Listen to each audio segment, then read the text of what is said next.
Hello guys, welcome to my YouTube channel. My name is Harjeet Kaur. हम कर रहे थे लूसेंट जी की और उसमें हमारा एंशिएंट हिस्ट्री चल रहा है और आज हम शुरू करेंगे पोस्ट गुप्ता पीरियड से, जिसको वर्धना डायनेस्टी और पुष्यभूति डायनेस्टी भी बोलते हैं। इसका टाइम पीरियड था 550 एडी से लेकर 647 एडी तक का। इस डायनेस्टी की शुरुआत हुई थी 6th सेंचुरी की बिगनिंग में और किसने करी थी? पुष्यभूति ने थानेसर में। पुष्यभूति जो थे वो गुप्ता के एक फ्यूडेटरी थे और हुन इन्वेजन के बाद उनको इंडिपेंडेंस मिल गई थी। और इस डायनेस्टी के जो पहले इंपॉर्टेंट रूलर थे उनका नाम था प्रभाकर वर्धना और प्रभाकर वर्धना के बाद आए थे उनके बड़े भाई राज्यवर्धन। अब जब राज्यवर्धन आकर गद्दी पे बैठे तो उनको बहुत सारी प्रॉब्लम्स फेस करनी पड़ी। अब सबसे पहले क्या हुआ, जो ग्रैवर्मन थे कनौज के रूलर, ग्रैवर्मन के साथ शादी हुई थी उसकी बहन राजेश्वरी की। तो कनौज के जो रूलर ग्रैवर्मन थे उनका मर्डर हो गया था और उनका मर्डर करा था देवगुप्ता में। देवगुप्ता जो थे वो मालवा के रूलर थे। देवगुप्ता शशांक के साथ मिलकर दोनों ने जो ग्रैवर्मन थे उसका मर्डर कर दिया। शशांक कौन था? शशांक था गॉड का रूलर।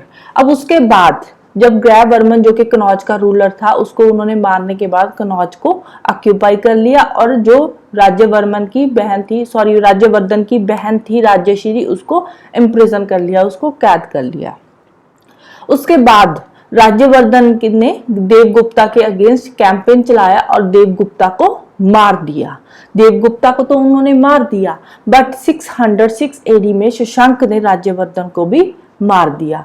और इन द मीन टाइम जो राजेश्वरी थी, राजेश्वरी जेल से बचकर भाग गई और कहाँ गई? वो सेंट्रल इंडिया के फॉरेस्ट में, वहां पे फिर जाकर इधर उधर भटकने लगी। उसके बाद आता है जब राज्यवर्धन की डेथ हो गई थी, राज्यवर्धन को शशांक ने मार दिया था, उसके बाद आया उनका छोटा भाई हर्षवर्धन। हर्षवर्धन को शिलादित्य भी बोला जाता है और वो 606 एडी में पुष्यभूति थ्रोन पर बैठ गए थे और यहीं से शुरू होता है हर्षा एरा। थ्रोन पे बैठने के बाद सबसे पहले हर्षा ने अपनी बहन राजेश्वरी को बचाया, जो कि विंध्या के जंगलों में भटक रही थी और वो इतनी परेशान हो गई थी वहां पे कि एक बार तो उसने खुद को आग में धक्का देने की भी कोशिश करी थी। तो इसीलिए सबसे पहले हर्षवर्धन ने अपनी बहन राजेश्वरी को बचाया। उसके बाद कनौज में शशांक का रूल था तो हर्षा ने सबसे पहले शशांक को कनौज से भगा दिया, क्योंकि कनौज ने जो शशांक था उसने कनौज पे रूल करा था राज्यवर्धन को मारने के बाद। राज्यवर्धन ने कनौज पे रूल करा था तो राज्यवर्धन को शशांक ने मार दिया। तो शशांक को इसीलिए जो हर्षा थे उन्होंने शशांक को कनौज से भगा ही दिया। तो उसके बाद जो हर्षा थे उन्होंने कनौज और थानेसर दोनों को मिलाकर अपनी एक नई कैपिटल बना दी और उसके बाद जो हर्षा थे वो नॉर्थ इंडिया के मोस्ट पावरफुल किंग बन गए थे। उसके बाद फिर हर्षा बढ़े ईस्ट की तरफ जाकर उन्होंने सबसे पहले शशांक से बदला लिया अपने भाई की मौत का और अपने ब्रदर इन लॉ ग्रैवर्मन की मौत का। अब फर्स्ट एक्सपीडिशन जो इन्होंने किया उसमें तो वो सक्सेसफुल हो गए।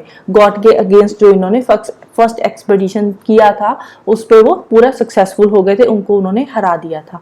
और साथ ही साथ सेकेंड एक्सपीडिशन में उन्होंने जो शशांक थे शशांक को भी मार दिया। तो शशांक को मारने के बाद उनके एम्पायर पे भी उन्होंने कब्जा कर लिया, मगधा को भी कॉन्कर कर लिया और शशांक का जो एम्पायर था उसको भी कॉन्कर कर दिया।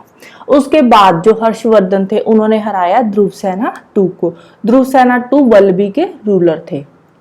उनको हराने के बाद अब वेस्टर्न बाउंड्री में वो अपनी सेफ्टी और सिक्योरिटी बढ़ाना चाहते थे, इसीलिए उन्होंने अपनी बेटी की शादी कर दी ध्रुवसेना 2 के साथ और ध्रुवसेना को फ्यूडेटरी की एक पोजीशन दे दी। और ये जो हर्षा के सबसे इंपॉर्टेंट डिप्लोमेटिक अचीवमेंट थी ये हर्षा की पूरी लाइफ हिस्ट्री की। क्यों? क्योंकि उन्होंने ध्रुवसेना 2 से अपनी बेटी की शादी कर दी थी और साथ ही साथ उनको फ्यूडेटरी की पोजीशन भी दे दी थी। फिर नेक्स्ट आता है, अब हर्षा ने इतने सारे कॉन्क्वेस्ट करे नॉर्थ इंडिया में, उसके बाद इन्होंने सोचा कि क्यों ना साउथ की तरफ बढ़ा जाए। अब जैसे ही वो डेक्कन की तरफ बढ़े तो वहां पे उनको काफी सीरियस सेटबैक्स देखने को मिले, वहां पे उनको थोड़ी बहुत हार भी हुई।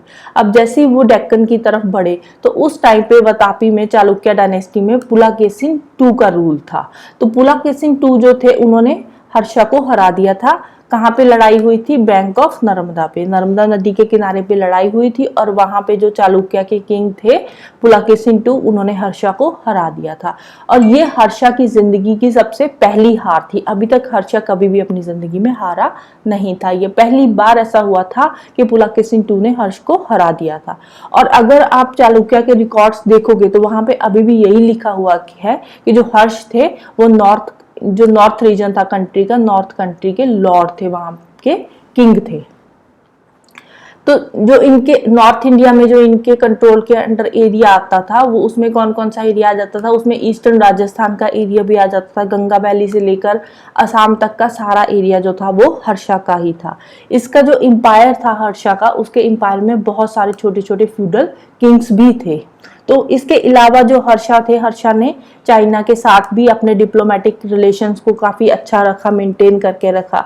641 एडी में जो हर्षा थे, उन्होंने ताइसुंग जो कि चाइना के एम्परर थे उस टाइम पे, उनकी कोर्ट में एक इनवॉय भी भेजा था। तो उसके बदले में फिर 3 चाइना के मिशन इंडिया में विजिट करे थे, जिसमें से ह्यूनसांग का काफी इंपॉर्टेंट है। तो ह्यूनसांग जो जब इंडिया में आए थे, वो चाइनीज पिलग्रिम की सेलिब्रेशन के लिए इंडिया में आए थे और वो हर्षा के टाइम पीरियड में ही आए थे। और उसके बाद उन्होंने हर्षा के डोमिनियन में 8 साल बिताए थे, हर्षा के डोमिनियन में ही रहे थे, 635 एडी से लेकर 643 एडी तक। ह्यूनसांग ने 2 मोस्ट इंपॉर्टेंट इवेंट्स लिखे हुए हैं हर्षा के रेन के, हर्षा के टाइम पीरियड के, जो उस टाइम पे उन्होंने सेलिब्रेट करे थे। कौन कौन से थे? एक तो कनौज की असेंबली और दूसरी प्रयाग की असेंबली। जो कनौज की असेंबली हुई थी वो 643 एडी में हुई थी और ये रखी गई थी ह्यूनसांग के ऑनर में, उनका वेलकम करने के लिए रखी गई थी जो ये कनौज की असेंबली थी। और उसका मानना है कि जो कनौज की असेंबली थी उसमें जो बुद्धिज्म के महायाना सेट को काफी पॉपुलराइज करा गया था।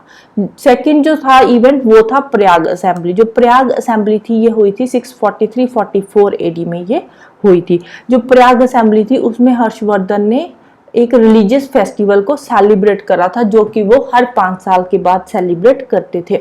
और ये वाला जो रिलीजियस फेस्टिवल इन्होंने सेलिब्रेट करा था, ये सेलिब्रेट करा था गंगा, यमुना और सरस्वती रिवर के कॉन्फ्लुएंस में। यहाँ पे ये तीनों रिवर्स मिलती है, वहां पे ये फेस्टिवल हुआ था। और ये भी माना जाता है कि ये वाला जो फेस्टिवल हुआ था यही कुंभ फेयर है, यहीं से कुंभ फेयर की शुरुआत हुई थी। जो हर्षवर्धन थे वो शिव भगवान के भगत थे, जो शिव भगवान थे उनको मानते थे। बट जो बाकी के रिलीजन थे ना, जो बाकी के सेट उस टाइम पे थे, उनको भी इक्वल रिस्पेक्ट देते थे। बट ह्यूनसांग के अकॉर्डिंग जो हर्षवर्धन थे वो लिबरल बुद्धिस्ट थे, महायाना को मानते थे और बाकी के गॉड्स को भी इक्वल रिस्पेक्ट देते थे। ह्यूनसांग के अकॉर्डिंग ह्यूनसांग के अकॉर्डिंग जो नालंदा यूनिवर्सिटी है, नालंदा यूनिवर्सिटी मेंटेन करी गई थी बुद्धिस्ट मॉन्क्स के लिए और ये हर्षवर्धना ने मेंटेन करी थी। हर्षवर्धना ने इसकी मेंटेनेंस के लिए जो 100 विलेजेस से इनको रेवेन्यू आया था वो नालंदा यूनिवर्सिटी की मेंटेनेंस के लिए इन्होंने ग्रांट के लिए दे दिया था, as a grant Nalanda university को दे दिया था उसकी मेंटेनेंस के लिए। फिर 647 एडी में हर्षवर्धन की डेथ हो गई। तो उनकी डेथ के बाद उनकी गद्दी पे बैठने वाला कोई नहीं था, तो इसीलिए उनकी गद्दी पे कौन बैठा था? उन्हीं का एक मिनिस्टर अरुणशुवा। तो हर्षवर्धन जो थे वो जो बाकी के ग्रेट पोएट्स होते थे, ऑथर्स होते थे, उनकी काफी रिस्पेक्ट करते थे, उनको मान सम्मान देते थे। बट साथ ही साथ वो खुद भी एक ऑथर थे। उन्होंने संस्कृत में 3 प्लेस लिखे थे। कौन कौन से थे? नागानंदा, रत्नावली एंड प्रियदर्शिका। इसके अलावा भानभट्टा, जो उस भानभट्ट है, भानभट्ट ने हर्षचरिता जो लिखा हुआ है, हर्षचरिता में भी हर्षा की अर्ली लाइफ के काफी इंसिडेंट्स लिखे हुए हैं उन्होंने। तो हर्षा जो थे वो अपने एम्पायर को वैसे ही चलाते थे जैसे गुप्ता पीरियड वाले, जैसे कि गुप्तास अपने एम्पायर को चलाते थे, तो सेम हर्षा भी अपने एम्पायर को चलाते थे। बट थोड़ा सा डिफरेंस था, वो डिफरेंस था इनकी एडमिनिस्ट्रेशन में। क्या डिफरेंस था कि जो गुप्ता टाइम पीरियड की एडमिनिस्ट्रेशन थी वो बहुत ज्यादा फ्यूडल थी और डिसेंट्रलाइज्ड थी, जबकि जो हर्षा टाइम पीरियड की एडमिनिस्ट्रेशन थी वो इतनी ज्यादा फ्यूडल और डिसेंट्रलाइज्ड नहीं थी। Right, so this is all about today. Next हम करेंगे states of Deccan and south India और इसके बाद हमारा एंशिएंट इंडिया खत्म हो जाएगा। राइट, तो जाने से पहले वीडियो को लाइक कर देना, शेयर कर देना और चैनल को सब्सक्राइब कर लेना। Thank you, bye bye and have a nice day.